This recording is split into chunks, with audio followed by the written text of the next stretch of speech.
So as you're tackling these systems and you're putting processes into place, bottom line, we need to perform for clients, right? So how does that ultimately, trickle all the way through to impact marketing performance? So at least what I have found in my experience is that a well-supported team with, well-followed processes, all that support, they produce better work for the clients because they have more space to think strategically and to be more of a partner to them.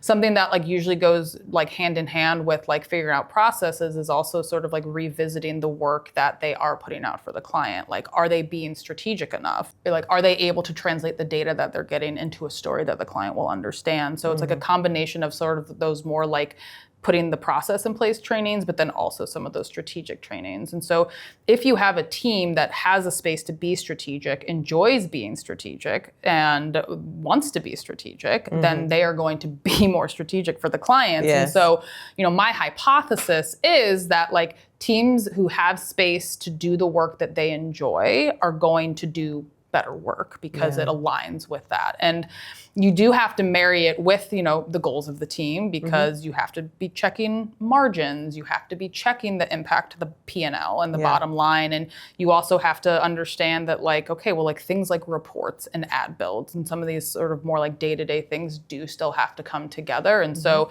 it's about, being very open and honest about that balance. But also I think it's really time is a powerful, tool to have in your toolkit. And so when you have more time and more space, I think in general teams are happier and thus I think they produce better work for their clients. At least in my experience, I've seen that.